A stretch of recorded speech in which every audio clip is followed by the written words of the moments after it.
Damon West, welcome to Personal and Professional Best. Hey, man, what's going on, Pat? It's great to be here, brother. How are you?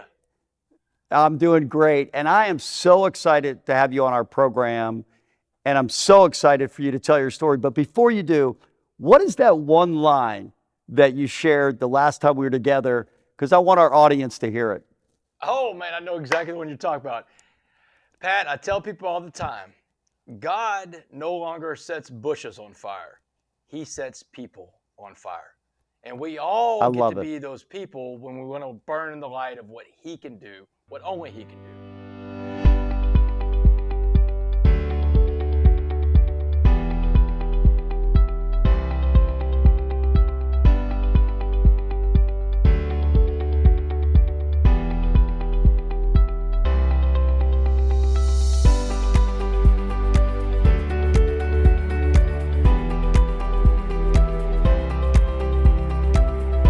Well, I can't wait to have you tell your story. So let's get started with you doing just that.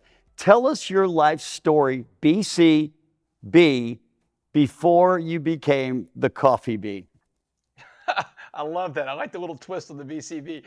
So, Pat, I came from a tremendous family. My mom and my dad, first of all, my mother and my father just celebrated 54 years of marriage. So I didn't I love it. come from a broken home, a split home, or anything like that. The details of my story, I can't fall back on that as an excuse because I was blessed. I had everything a child could ever need in one. I had two great parents with a house where Christ was at the center of everything. My mother was a nurse. My father was a sports writer. In fact, my dad was the first sports writer in the part of Texas where I grew up, Southeast Texas, a town called Port Arthur. My dad was the first sports writer in Southeast Texas to put black athletes on the front page of a sports page. And it was Wow. 1971 was the first time it ever happened. And Pat, when my father did this, he received a lot of hate mail and a lot of pushback from some people that were angry with the position he took to give everybody a fair shake in the sports pages. But my dad was so smart about things. He used things as teaching moments all the time, and he saved the hate mail. And I remember when I was old enough to read and comprehend, he set me down one day and made me start reading the hate mail. He wanted me to go through all of it and see the nasty negative comments that were said about my father and my mother because my dad chose to put a black guy on the front page of the sports page. But the reason why I'm telling you this is that he told me back then, he said, Damon, I want you to see what it looks like to take a stand and do the right thing. Because he said sometimes taking a stand and doing the right thing, it means you're going to have to stand alone. But he said it's always okay to stand alone as long as you're standing on the right side of history. So I had tremendous influences from my father, who was a sports writer, my mother, who was a nurse, and probably the most devout Christian woman I've ever met. My mom, she has prayer plaques and crosses all over the house to this day. You can't escape Christ in my mom's home. She's one of those moms, you know. Every Sunday we were in church, but I had some issues that came up whenever I was younger. When I was 9, I was molested by a female babysitter, and I told my parents about the molestation, and it came out, and my parents did everything they could to try to help me heal from that. They sent me to a counselor. They sent me to talk to a family priest. We prayed about it a lot. We prayed so much in our home. But something inside that little 9-year-old boy went into a dark place. And when I was 10, I started putting chemicals in to change the way I felt. I got into my dad's beer for the first time. Pat, my gateway drug was alcohol. You know, that was the first thing I ever did. The first time I ever put chemicals in that changed the way I felt. And I liked the way it felt, Pat. So I started putting in more. And when I was 12 was the first time I ever smoked pot. I had some character issues, I'm not going to lie, but I could throw a football, Pat. And this is Texas. I don't know if you've ever heard about Texas high school football. It's kind of a football's kind of a big deal in Texas. I mean, big deal is it's a religion. I mean, it is Yes, right, exactly. Texas high school football is like a religion. And I was the man, Pat. I was a 3-year starting quarterback for a 5A school, scholarship to play football at the University of North Texas, Division I college football. And by the time I was 20, I was a starting quarterback for a Division I team in America. And man, Pat, I thought I had arrived because in my mind, in my world filled with chasing the wrong things, football was my identity. And when I was the starting quarterback for this Division I football team, my head was this big, man. But life has a way of giving us these days that I call fork in the road days. And fork in the roads work like this. Life knocks you down really hard sometimes. You get back up, you dust yourself off. But at the fork in the roads, these are a little bit harder. You got hit harder. Things are in different places sometimes when you look up. But you make a choice on those fork in the road days. You make the right choice to go the right way, or the wrong choice and go the wrong direction. And on September 21st, 1996, we took the field against Texas A&M. Beautiful Saturday in College Station, Texas. I'm 20 years old, Pat, driving my team down the field against the Aggies. And on the third play of that game, I go down with a career-ending injury. Never played college football again. And when I get up to this fork in the road in life and football is gone, my identity was gone with it. You see, I've made the mistake that so many people that I run into, I see making still to this day. I wrap my identity up into something external. Big mistake, because anything external can be removed from you at any time. Your identity has to come from within. It's inside you. But I didn't understand that when I was 20, Pat. So I got into hardcore drugs at this point. I couldn't deal with life on life's terms. So I put more chemicals in: cocaine, ecstasy, pills. But I was a very functional addict, Pat. I graduated college in 1999. I moved off to Washington, D.C. I got a job working in the United States Congress. I worked for a guy running for president of the United States. And after that, I worked for one of the biggest Wall Street banks in the world, UBS, United Bank of Switzerland. And that's where my story takes another fork in the road in life, Pat. What happens at that point? So you're still searching really for your self-esteem, and you don't have it. It was in sports, right? And now it's moving someplace else. But all along, this other thing, prison, the prison that you're in, you're not yet in. But this prison that you're in is limiting the Damon West that God had in mind from actually emerging. Tell us what happens next. God, it's such a good way to look at it too, Pat, because prison doesn't have to be a physical prison. In fact, we're going to talk about this more, but I meet more people out here in the free world that are locked up than I ever did when I had to do time inside of a real prison, because more people are in prison by their thoughts and by their things than by steel bars and barbed wire and concrete. And in 2004, when I'm a stockbroker in Dallas, I am a prisoner at that time too. I'm a prisoner to the things of life, the vanities of life. I'm partying a lot. I'm chasing women. I'm after all the vices in life, and I'm weak. And so weak that one day when I'm passed out asleep at work, this other stockbroker comes up and he sees me sleeping and he wakes me up. And he's like, "Damon," he said, "you can't sleep on this job. The stock market's open. You're messing with people's money." He said, "They will fire you if they catch you sleeping here." So he told me, he said, "Come on down to the parking garage. I got something that's going to pick you up." So I follow this guy, Pat. He's got this three-piece suit on. And we go down to the parking garage to his nice little sports car. And when we get into his car, he hands me this glass pipe with these crystal rocks in it. And Pat, the first sight that I think when I see a glass pipe is I'm thinking, man, what is this? What is this? I mean, what's this white trash drug you're trying to give me? Because in my mind, I'm a more advanced, more eclectic drug user. I'm a guy that does cocaine, and this guy's handing me this. You're a glass sophisticated pipe. drug user, right? I'm a very sophisticated drug user. Yeah, I'm eccentric for a drug user, right? And this is all the delusion that goes on in your mind. But he told me, he said, "Damon, this is crystal meth. It's not some white trash drug." Because that's why I was like, "What is this white trash drug?" And he said, "This is not some white trash drug." And he said, "I guarantee you, this will blow your hair back, And he said, "You'll fall in love with this drug." And so I did, Pat. I tried it for the first time. I tried crystal meth, and he was absolutely right, 100% correct. I fell in love with crystal meth, and I, Pat. I tell people all the time that meth is the most evil, most destructive, most addictive drug. It's as close as you can get to Satan on this planet. And when I smoked that drug, I gave everything away, because that's what addicts do, Pat. We give things away, and even addicts. I'm not just talking about drugs and alcohol.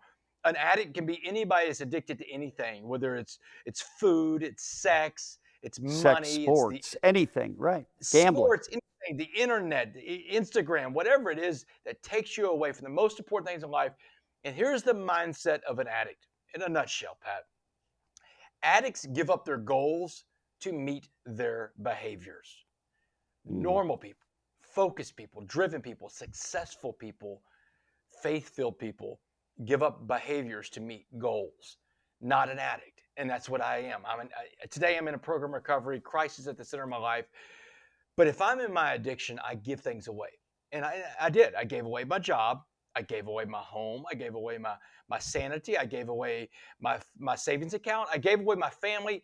I gave up my connection to Christ. I went from working on Wall Street to living on the streets of Dallas within 18 months of the first hit of that pipe. Homeless, Pat. I live on the streets. When I'm telling you, I don't have a place to live. I live in dope houses and out of people's cars, Pat. Well, if people think the story is now at rock bottom, they're wrong. Because what comes next? Tell us. Oh man, yeah. This is the thing. It's interesting you brought that up. Very astute point. Rock bottom, because everybody's rock bottom is different. That's the thing about addiction. We talk about rock bottom, it being the bottom of the barrel, but it's a great place to build a new life on. It can be a great foundation, rock bottom, but I'm not there yet. So I'm homeless, I'm breaking into cars. I'm breaking into storage units. I'm shoplifting. I'm committing petty crimes to fund my addiction. But then I start breaking into people's homes, Pat. And these burglaries that I committed, they called them the Uptown burglaries, a very high-profile case in Dallas. These burglaries I committed went on for about 3 years in Dallas. And look, I always want to say this. My victims, I didn't just steal their property when I broke into their homes. Stole a lot of property, Pat.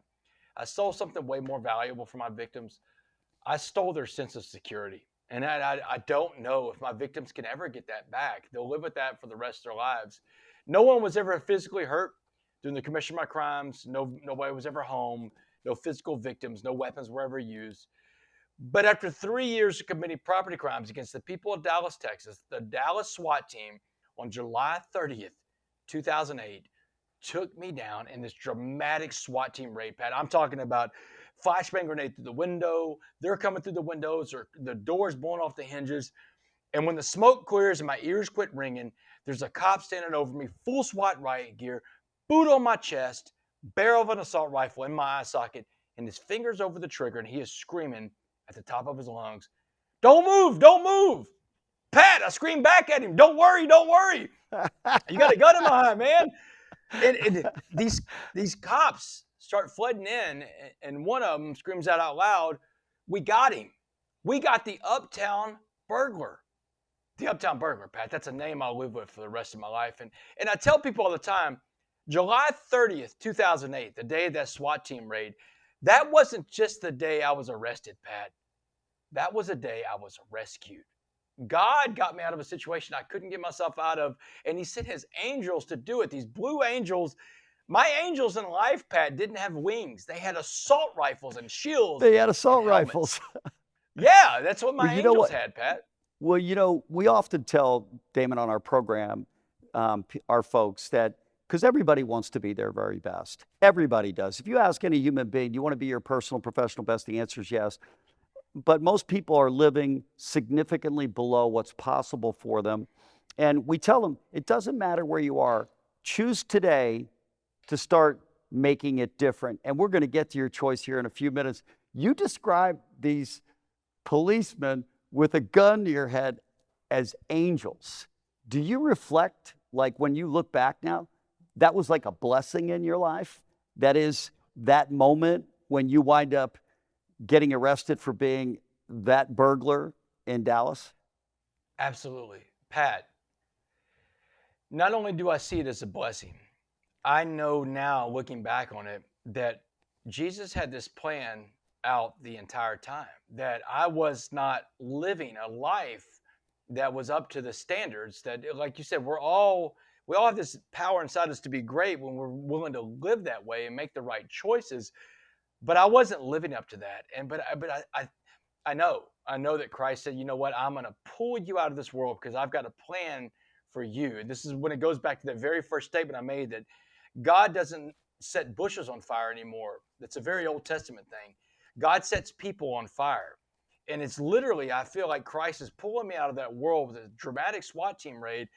And he says, I'm going to set you on fire. But before I can do this, before I can make you that light shining that is proof that I exist, I'm going to break you down even further. I'm going to break you down to the bare minimum, because that's how the story is going to really be told. This person that had it all in life, laying on the floor of that dirty old apartment where that SWAT team, those angels come in, this isn't rock bottom either, Pat. We're not No, even we've there not yet. got. Yeah, that's right. The audience is now going. So when do we get to rock bottom? Well, it's going to be just a few minutes from now. But so you get sentenced.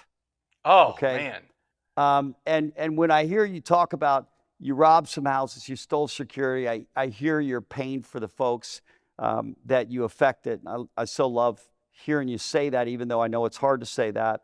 But when I start thinking about, well, what kind of sentence might a guy like this get? And it's a debt of 65 years in prison.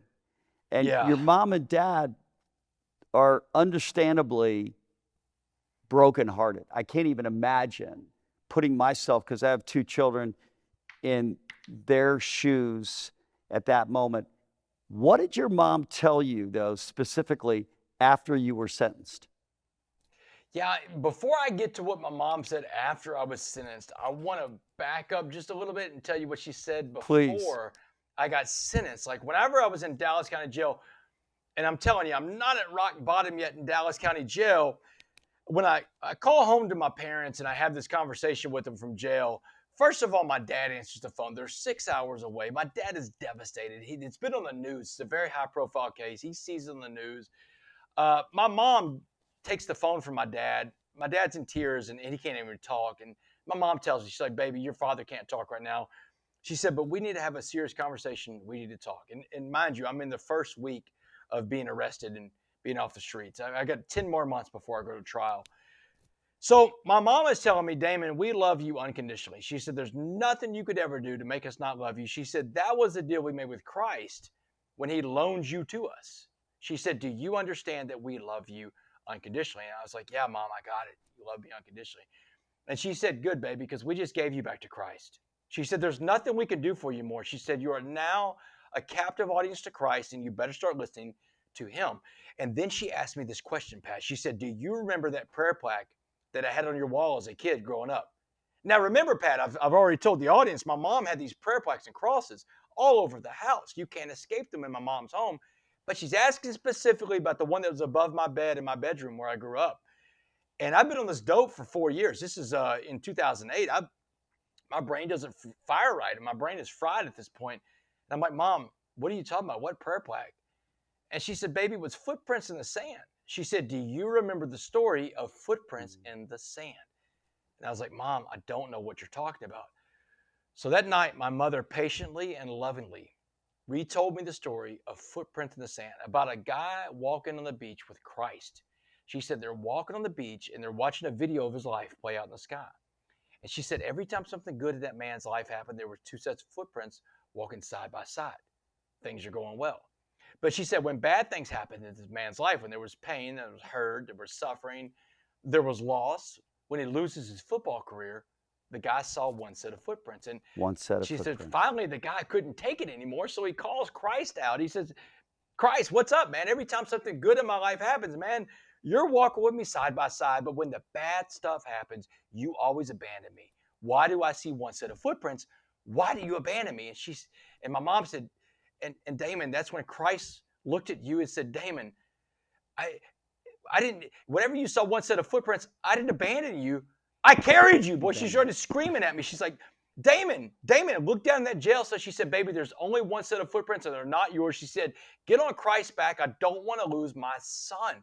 So Pat, that night, 10 months out from my trial, I get on my knees and I listen to my mom and I start praying, but Pat, I'm an addict.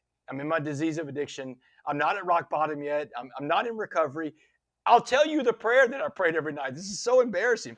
I'd get on my knees every night in Dallas County Jail and I'd say, dear Christ, please get me out of this one. And if you do, now I'm bargaining, right? I'm starting to bargain with Christ. I'm like, okay, if you do, I'll be a normal guy again. I'll go get a job. I'll just smoke meth on the weekends. I mean, I'm sitting here bargaining with Christ about the way to get out of jail to go smoke more meth because I'm an addict and I don't have the answers yet.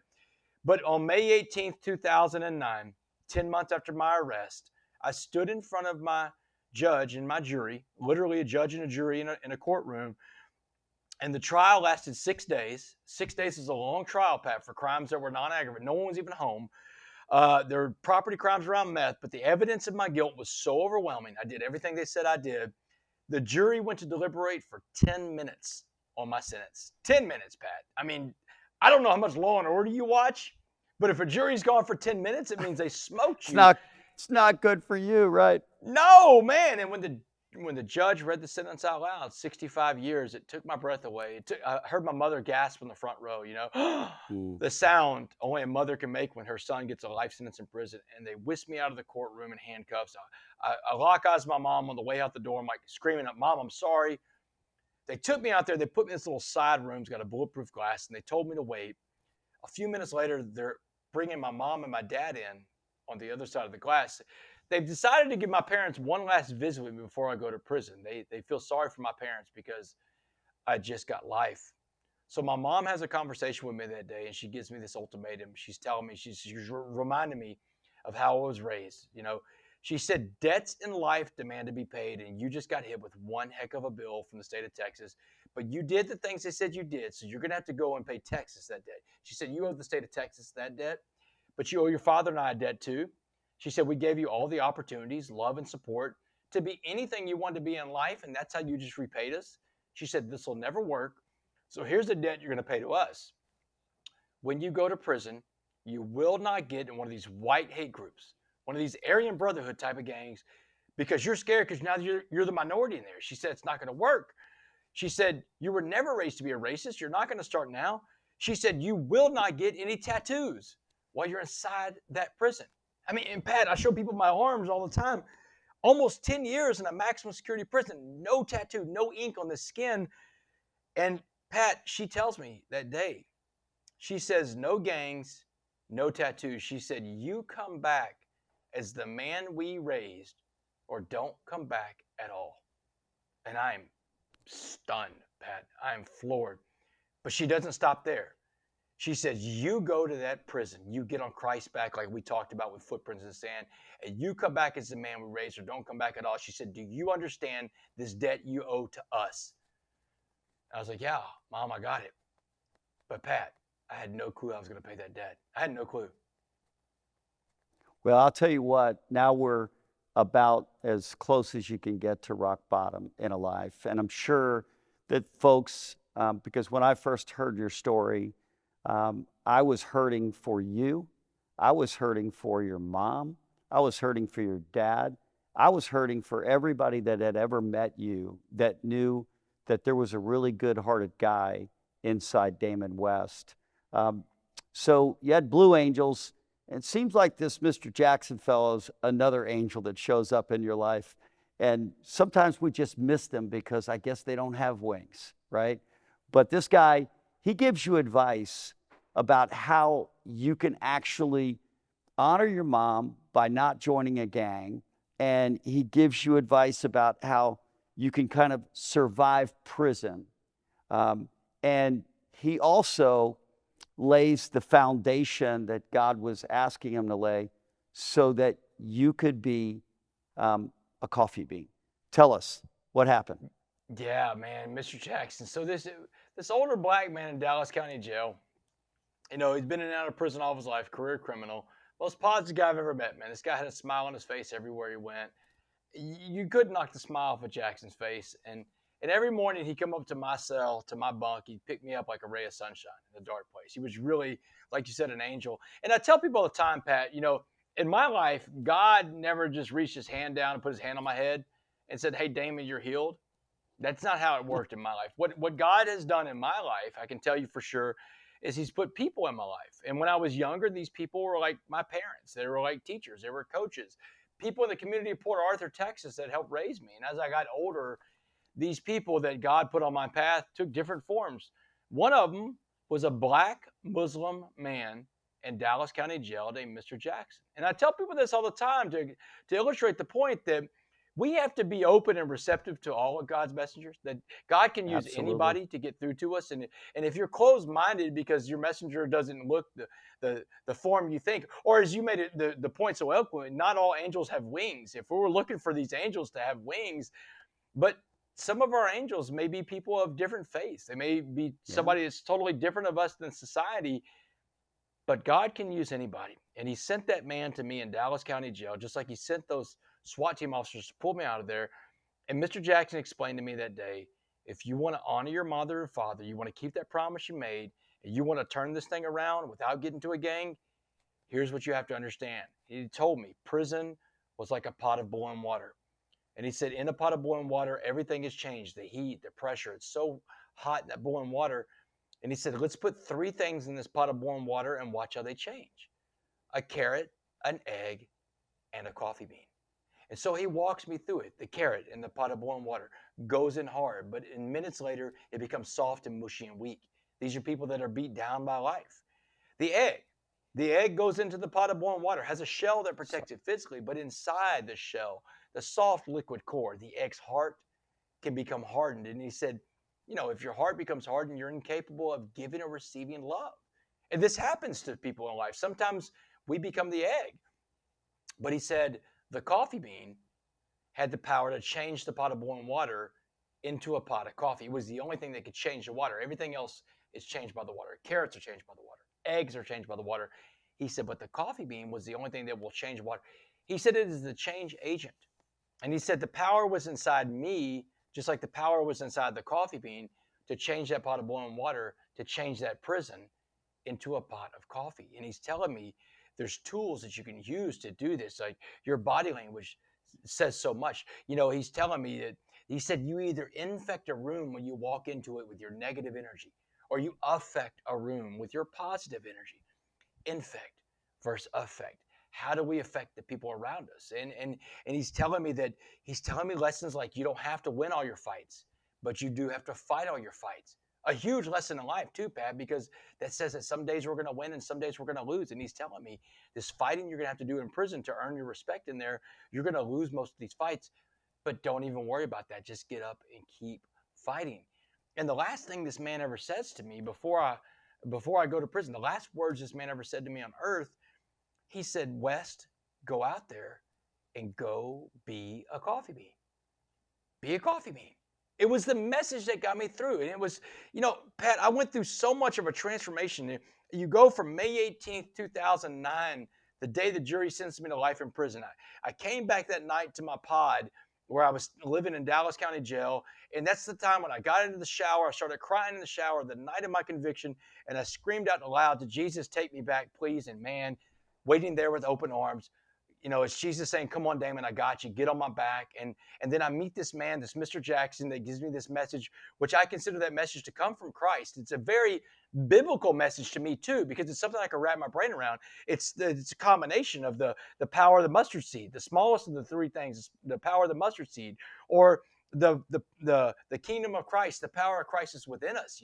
The coffee bean said all that to me.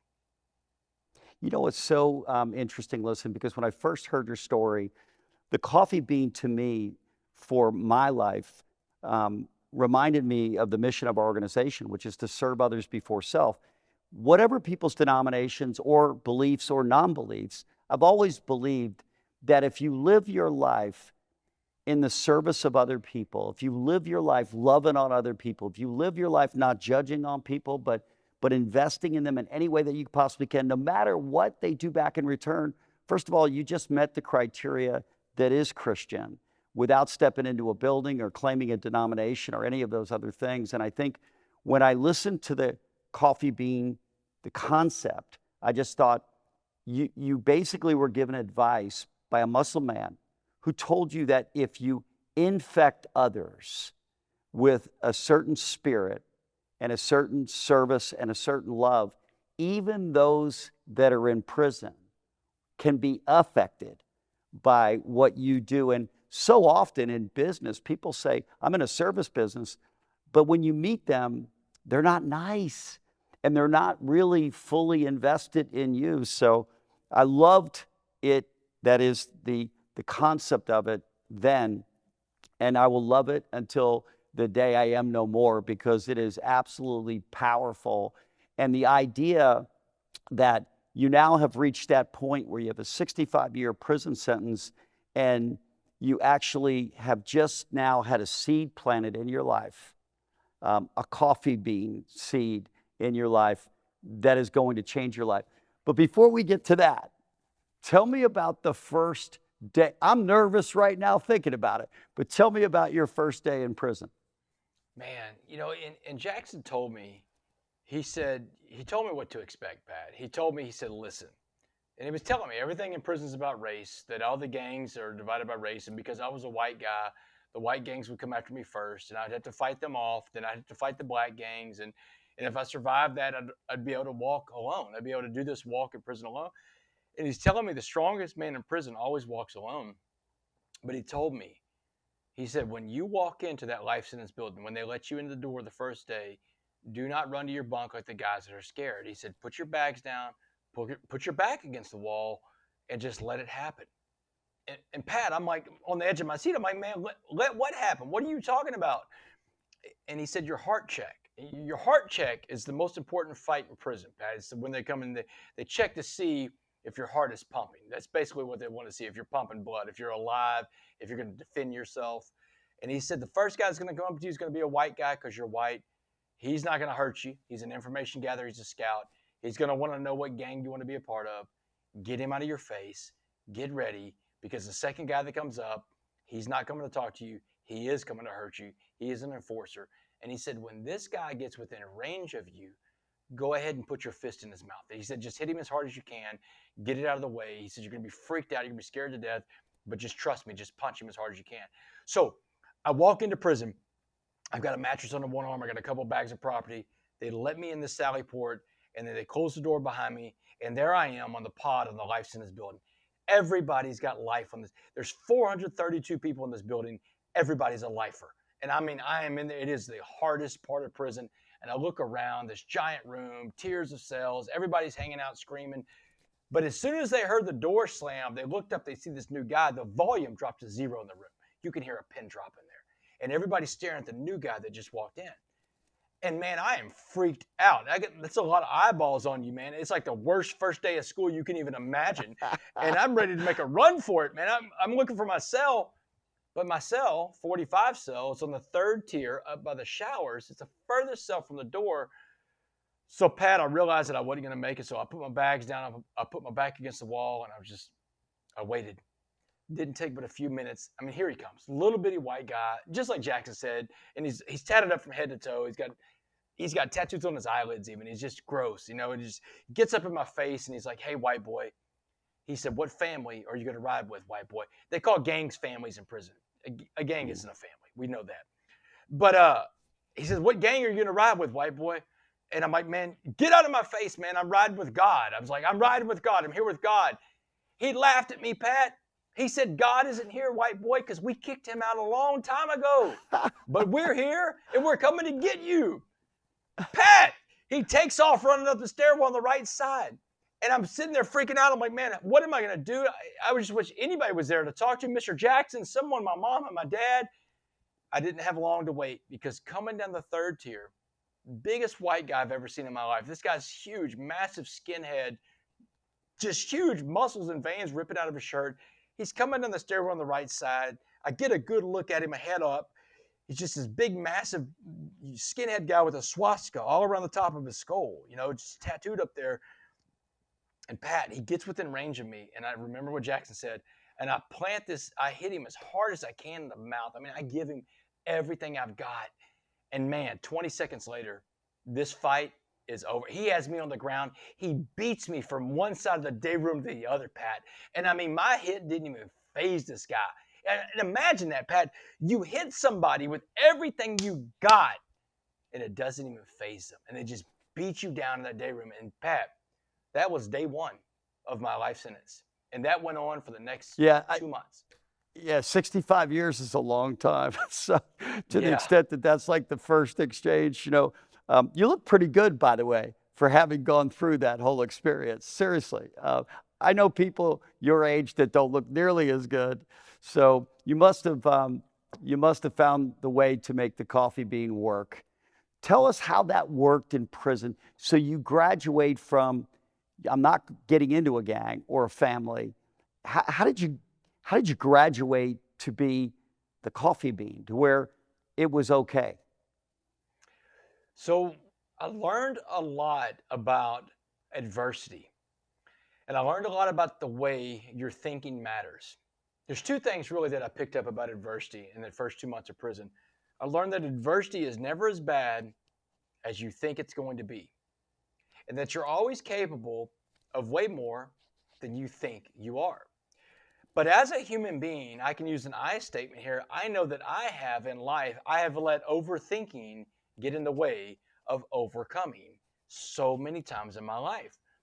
I had to start systematically changing the way I think, Pat. I had to stop thinking about prison as a punishment, and I had to start thinking about prison as my opportunity. And this is a whole mindset. I mean, you wake up in a maximum security level 5 penitentiary, a dungeon. You wake up in a dungeon every day, and your feet hit the floor. And the first thing I do every single day is I thank God for the opportunity that I'm in. Literally saying out loud, "Thank you, God, for this opportunity." And I'm in prison, man. I'm standing on a cold concrete floor of a prison cell. And if it's summertime, you're feeling that because there's no air conditioning in this prison. And but Pat, I changed my mindset from seeing the worst in the situation to seeing the best in the situation, because your thinking is so important. Your thoughts control your actions, but your actions come from all your thoughts. And having a negative thought, that's not a natural thing to do.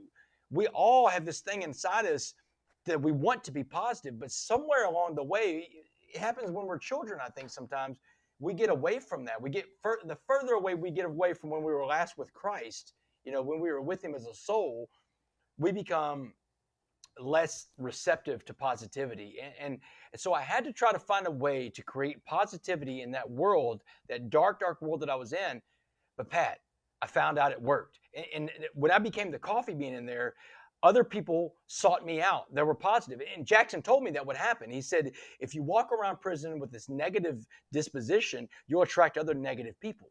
And he said, but if you walk around with a smile on your face, coffee beans will find you. And it worked, Pat.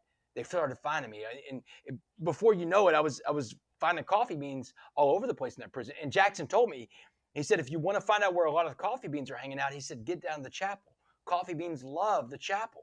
And so that's what I did, Pat. I went and got in every chapel service I could. One of the main things that happened in my life, I tell people all the time, what happened in my life to take me from where I was then, that rock bottom moment of getting 65 years in prison and meeting Mr. Jackson, to where I am now, that was a spiritual awakening. Nobody can make the kind of changes that happened in my life on their own. Human beings are not possible. That it has to be a spiritual awakening that happens. It's a spiritual thing. And that happens when you surrender. You have to surrender, because this idea of control that you have, it's just a fantasy anyway. There's really only a few things we control in life. And I understood this. I went to an AA meeting one time, Pat. I went to AA meetings every Wednesday. But we start our meetings out with this beautiful prayer called the Serenity Prayer. You ever heard the Serenity Prayer, Pat? Yes, I have. Yes, I have. Yep. Man, God grant me the serenity to accept the things I cannot Accept the things I change, cannot the change, courage to change the change things I can, and the wisdom to know know the the difference. difference. So I go to the chapel that Wednesday morning, because that's the AA group in prison was called the Spiritual Awakening of Sober Offenders. That was the name of our group. And so I go to the Spiritual Awakening of Sober Offenders, 7:30 meeting on Wednesday morning. And I get there, and the guy from the free world that brings the meetings in, his name is Ray. Ray says, today, Damon, we're going to diagram the Serenity Prayer. And so he has a chalkboard behind him in the chapel. He draws a line from one side of the chalkboard to the other. And he said, the line on the chalkboard, Damon, represents God's line, but God's line's way bigger than the chalkboard. It's infinitely long. One horizon of the universe to the next. He says the first part of the prayer. God grant me the serenity to accept the things I cannot change. And he said the things you can't change, they're on God's line. And every time you try to touch something on God's line, you've hurt yourself and you've hurt other people, because you are not God, and God doesn't need your help doing his job. He said stay off of God's line because you have your own line. So he goes and erased a little inch out of that line on the chalkboard, and he held his fingers up an inch apart for the entire room to see in the chapel. And he said, God's line is infinitely long. There's your line. You got 1 inch. He called the 1 inch line humility because he said humility is being right sized. He said, when we are right sized, then we can be useful to other people. And he said the second part of the prayer, the courage to change the things I can't. He said the things you can change are on your little 1 inch line. And God gives you 4 things to change every day, 4 things you control in this life. He said they are what you think, what you say, what you feel, and what you do, your actions. And he said, that's it. He said, if it's not one of those 4 things, God controls it. You have no control. He said, the world goes on around you. You don't control the world around you. You control the world within you. The 6 inches between your ears, that's your domain of control. And he said the last part of the prayer, Pat, was the most important part of the prayer, especially for us addicts, is the wisdom to know the difference between that big line and that little bitty line. Pat, that diagram has helped me out so much in life, not just in prison, but in this free world I live in right now, this wonderful life that God's given me, the second chance in life. So many times a day, I'll tell myself, that's not on my line. That's not on my line. You know what? I think that's so powerful. That is so powerful because so many people fear tomorrow because of what might happen.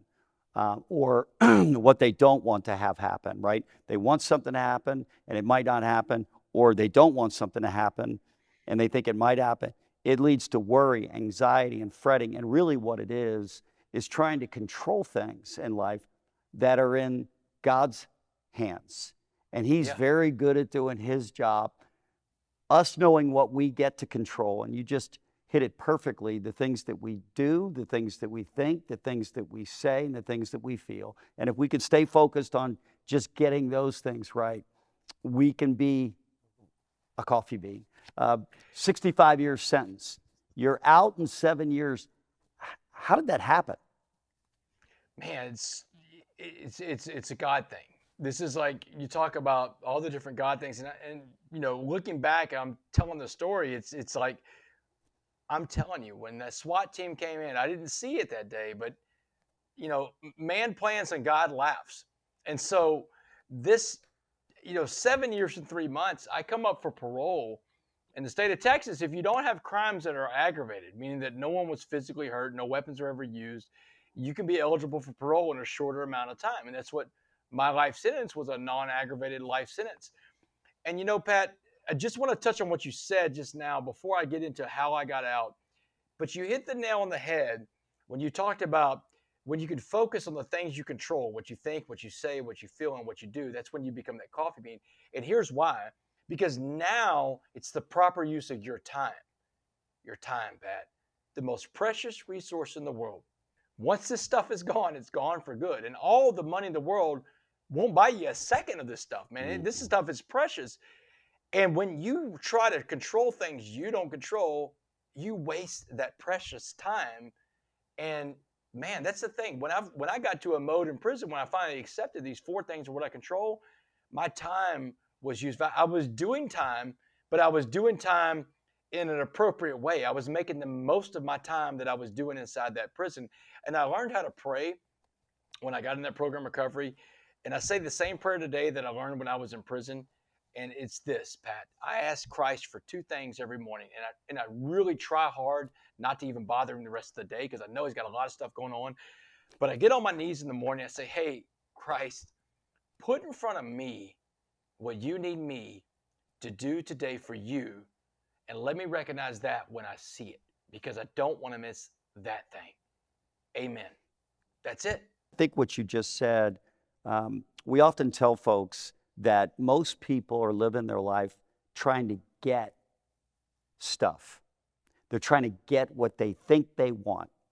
And indeed, a lot of people get all of those things that they think they want, and they still wind up in prison because they're unfulfilled. They're not rich, really rich. The people that live and be a coffee bean, that are living, giving away every single day and every single moment because they feel compelled, they feel so free to actually invest in other people because they're not worried about what they're going to get. That's exactly what happened to you. And that's exactly that awakening, as you say, that spiritual awakening of, And people get all freaked out about, about God and Jesus, because a lot of them haven't had very good church experiences. But the simple way that I've always appreciated is that there is indeed someone who's an advocate for me, who wants the best for me, has done everything to clear the way for me. I simply need to get out of the way of most people's living, which is trying to get what they want, and get into the kind of living where trying to seek, as you just said, what does God want for me today in my life? Put it right in front of me. Don't let me miss it. And it's fascinating, because when you live like that, you become a coffee bean. You affect all of the water, and people are madly attracted to you, and you get to write a book. Yeah, you become a servant leader, man. That's the thing. It's the secret to life is what I found out, and that prayer puts me on the path every day to be a servant leader, man. Servant leadership. And the way I understand servant leadership is helping other people reach their goals in life, helping to raise other people up. Absolutely. And so the parole board comes to see me 7 years in 2015. I'm working in the I finally got a job in the chapel in prison. I'm a clerk in the chapel. And the chaplain came in that day. He was so excited, Pat. He's like, Damon, he said, West, he called me West. He said, Wes, he said, the security's looking all over for you. They're calling your name on the radios. He said, the parole board is here to see you. Now, Pat, I know I'm up for parole. And parole is a deal they can do to let you out of prison early. You're not done with your sentence. You leave prison and you get a parole officer. You live on the street. You live in the free world.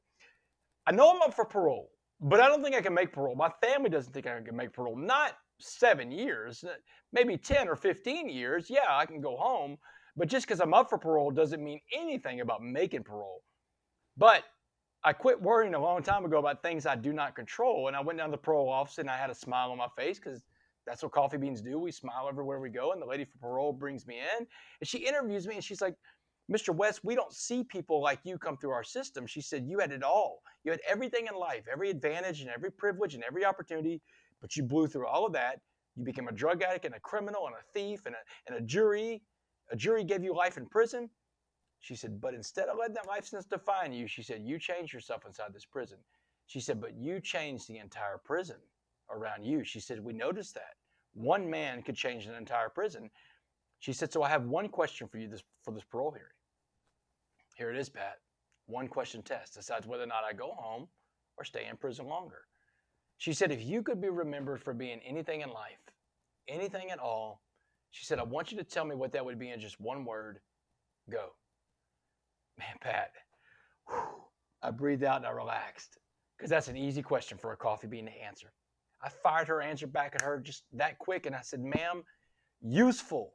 I just want to be useful, and I can be useful in this prison, or I can be useful out in the free world finding more coffee beans. And Pat, November 16th, 2015, I walked out of a Texas prison, not necessarily free, because you're not looking at a free man in front of you. I got a little more time left on parole, Pat. I'm on parole until the year 2073. So you look pretty free to me, my friend. Yeah. Well, I mean, the state of Texas has control. I mean, I tell people all the time, look, it's a state of mind.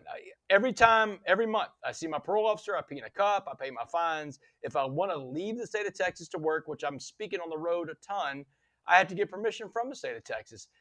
I don't care about parole, Pat. I'm not worried about parole. Man, I'm walking the light of Christ. I'm a coffee bean, man. The only way this coffee bean's going to prison is when I go to prisons all over America, share this story with the men and women in there and those prisons to bring them hope on their journey and show them the way. And I walk back out the front gate of all my prisons today, Pat. You know, it's interesting because we talked about rock bottom.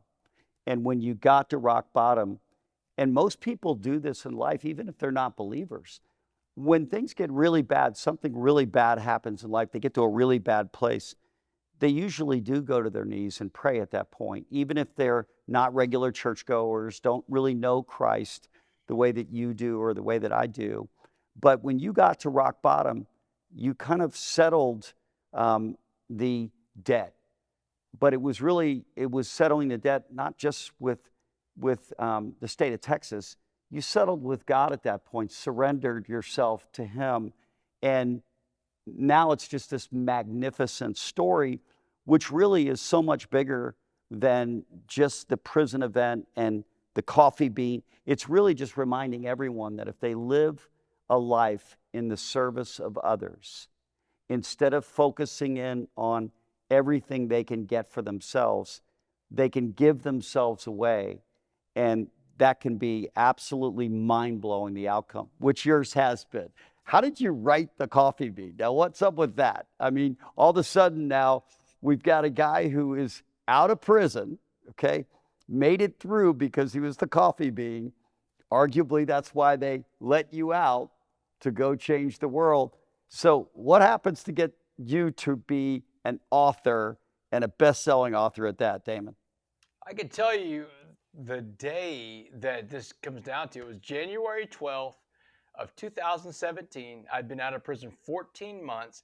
And Pat, I've got this dream of sharing this story with audiences all over the place, but I really want to go to college football programs because I play college football. I'm one of these guys. And I've got this dream of going to college football programs, but I don't know any college football coaches, Pat. They don't know me. It's been 20 years since I've taken a snap.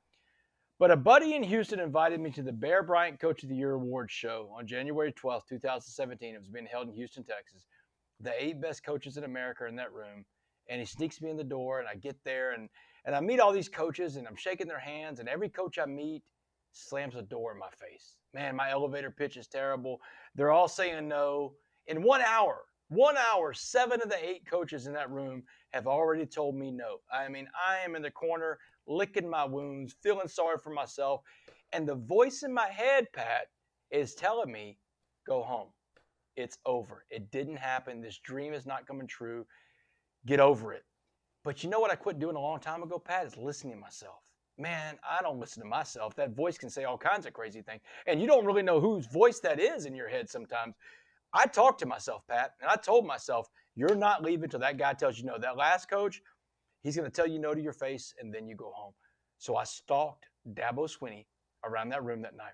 I finally get my chance in front of Dabo, and I've been hiding behind fake plants. I jump on him coming out of the men's room. So, I mean, I get Dabo alone. I love it. I give him my pitch, and I mean, it's awful, Pat. My elevator pitch is terrible. My hands are sweaty, and I'm sweaty. And he takes you're my 0 card for from 7 me. too, right? I'm Yeah, 0 you're for 0 for 7, 7, so you're down to the last guy. Yeah, I'm just like standing on shaky legs. I'm in the 4th quarter, and I'm just being pounded, and I go home that night defeated, man. I got 8 no's. I mean, Dabo takes my card. He takes off going the other direction. He just won the national championship 2 nights before. You know, he's got people to see. So I go home, but I feel okay about those no's. You know why? Because I left it all on the field, and that's what we learn Because in life and in sales. you fought the fight. Yeah, you fought the You fight. have to win all your fights. Just got to fight all your fights, and I did. Gotta I fight fought them them. all. Man, 4 months later, out of the blue, I get an email from the director of football operations at Clemson, and he says, Damon, Coach Swinney met you at an awards show in Houston. He'd love to have you come talk to his team. Do you have August 1st open? Dude, I got every first open, Pat. I got nothing going on in my life, man. So August 1st of 2017, I go speak to the Clemson Tigers, the defending national champions of college football. And when I got done with my presentation that night, Dabo's in my face now. He's like, Damon, it's the most amazing story I've ever seen. I've never heard my players respond like that to a speaker. He said that this story needs to be heard. He said, have you been to Alabama yet? And I'm like, no, Dabo, I've been to Clemson. I hadn't been anywhere. So he told me, he said, I just text Nick Saban. We'll see what happens. And the next day when I got back to Texas, I had a voicemail and text message from Nick Saban's personal assistant. It says, we'll see you at Tuscaloosa in 3 weeks. You're on. Then it's Kirby Smart. You can't make this stuff up, man. You can't. Hey, you can't make this stuff up. You're in a Dallas prison, right? Or you're in prison in Texas, and now like Dabo Swinney's texting Nick Saban saying, "You got to see this dude." Yes, this is like total God things. But the big God thing that happened in my life, it was August of 2018, 1 year after my presentation to Clemson, and I'm working at this law firm in Beaumont, and I get a phone call. And on the other end of my phone is a guy named John Gordon. John Gordon, the energy bus guy, the world famous motivational speaker and author, 5 million books sold. Man, I follow John for my inspiration every day on Twitter. So I'm like, John, dude, I know who you are. How do you know who I am? And he said, Dabo Swinney. He said, I just got done talking to the Clemson football team, and Dabo brought me in his office to tell me your story and how you impacted the culture at Clemson. And he said that the culture at Clemson is one of the best cultures I've ever seen. And he said their team motto is be a coffee bean. He said they got shirts that say be a coffee bean with a little paw print on it. He said, Damon, John said this in 2018 too, Pat. He said, Damon, the world needs the coffee bean message.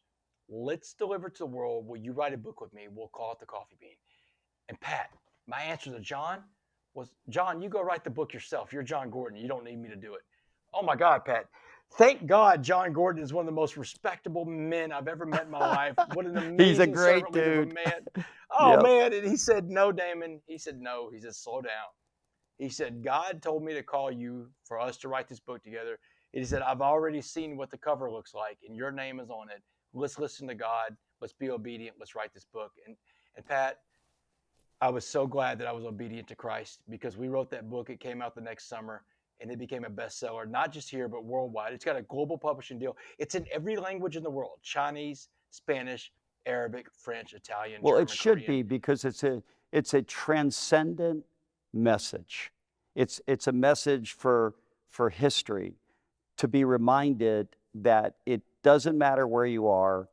If you change the way you think about what's important in life and you surrender the old life that was focused on trying to get all this stuff in the world that people are trying to get that doesn't ever really amount to anything, fill you up, and live your life actually making a difference in the lives of every single person you cross paths with, you wind up rich. And I don't mean just financially rich, I mean rich. And check you out, guy, okay? I mean, seriously, you are like all of a sudden the Blue Angels show up, okay? And then you wind up, your mom tells you, we're giving you back. And now you're in prison and you're getting in a fight. And then let's see, John Gordon, Dabo Sweeney, Nick Saban, the books and languages all over the world. They all can't wait to hear, not really Damon West's story, but a story that has been retold over and over and over in history. The best stories. The best stories are the ones where rock bottom actually happens. And I know there's people in the audience today, Damon, that are either close to rock bottom or at rock bottom. There's an awful lot of people that are exhausted trying to do it their way. And I hope today, I really do, I hope and pray today that you breathe hope back into their life, that they can be a coffee bean as well, because there's so much upside remaining for every single person if they'll just get out of their own prison of thinking, and if they'll exchange that for your way of thinking. So I've got two things left quickly. Your mom, man, I'll tell you what, you tell your mom and dad 54 years, you tell them that some dude who's probably never going to meet him, I wish I could, maybe we will find a way to do that. I'm so grateful that you honored her back. I'm so grateful that she and your dad poured into you before you became a prodigal. They poured into you deep love, meaningful love, which is really was always in there. It just needed to get woken up, and it did finally. But I'm so grateful. She's such a really awesome, and I know your dad is too, so it's awesome. I want you to give the audience advice today, because a lot of people are, they're broken in life. They're not living to their full potential. And our program's all about reminding people that they want personal and professional best. They need to do the work to get it.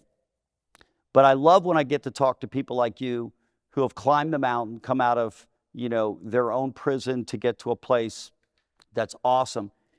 Give us your one piece of advice today for folks in the audience, no matter where they are, no matter what their current status is, for them to hear from you about how to become the very best in their own life. Yeah. And I would say, Pat, is this: your past does not define you. Your past doesn't matter. I don't care what you've done, where you've been, where you came from, what side of the tracks you grew up on, whether or not your life was fair.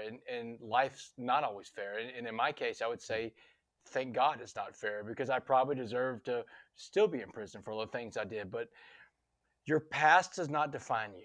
Your past is simply your lesson, which you can learn from, and you can teach other people with it. There is a reason, Pat, why your windshield is bigger than your rear view mirror. You need a lot more space to look forward driving your car than you do to look backwards, because you can't do it the other way around. You can't drive your car looking at the rear view mirror, because otherwise, if you did that, you'd get in wrecks. You'd hit everything on the road in front of you in sight. The same thing happens in life, Pat. When we live in our past, the past good things we've done in that rearview mirror that we're super proud of, or the past bad things we've done in that rearview mirror that we're not so proud of, get out of your rearview mirrors, face that windshield of life, and live for what happens today. Your past is your lesson, the present is a gift, and the future is your motivation. And I would tell people, motivate yourself with things that can enrich the lives of the people around you, and that will enrich your life too. Live your life vulnerable. Live your life with humility. Live your life with grace. Give grace wherever you can. And grace is hard, Pat. Grace always costs the person giving it more than it costs the person who receives it. Grace is a difficult thing, but we all need grace from time to time, and we all must give grace as much as we can. Listen, thank you so much for being here, for telling your story. Thank you for being a coffee bean, which is a reminder to all of us that our very best is waiting to take place. We simply need to live our lives, making a difference in the lives of all of those that we cross paths with. Damon West, you're a blessing to myself, and I'm sure everyone that's watched the program today. God bless you, brother. Bless you too, Pat. Be a coffee bean, brother. Be a coffee bean. Coffee bean.